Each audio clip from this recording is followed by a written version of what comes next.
what's the move from here, you think? Is it to continue to buy these smaller brands to feed omni-channel? Is it something else?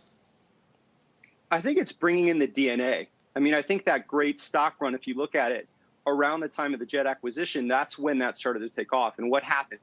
You had a mixture of DNA coming in from a e-commerce startup that was all about technology and a relentless focus on e-com, mixing in with extraordinary operators on the store side. What Greg Foran did, building the store organization, now John Furner taking over. And then the chess moves internationally, the acquisition of Flipkart, the leadership of Judith McKenna there. So I really view Doug McMillon as the ultimate multiplier, bringing in talent and unlocking them and kind of melding digital and physical retail in a way that only Walmart can't, because Walmart has the physical advantage of this phenomenal supercenter infrastructure. What about on the tech side? Is it mobile that's the focus, or is it getting even deeper into data to drive efficiency through the logistics and things like grocery delivery? I mean, I know it's both, but if you got to pick one.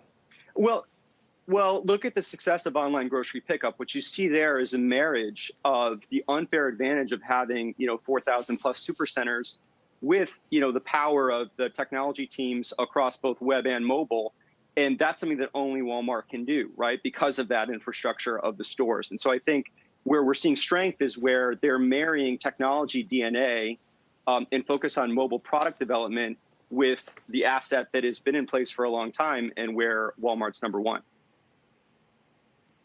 We really didn't get a whole lot of clarity this morning, Andy, on any kind of subscription service or Walmart Plus.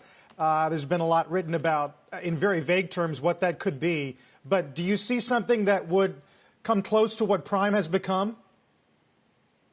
I think, I'm a big fan of Scott Galloway's thesis, which is recurring revenue models are, that's how you have to drive repeat behavior and get retention. And obviously, Prime's been phenomenal.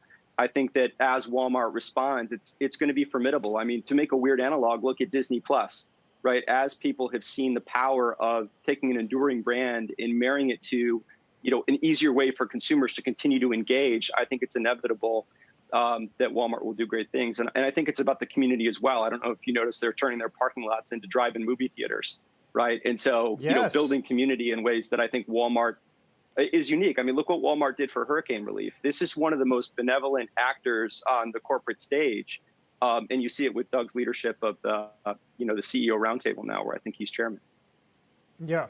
No, benefits for all kinds of employees. Obviously, the bonuses, they were a leader there, leader in wages.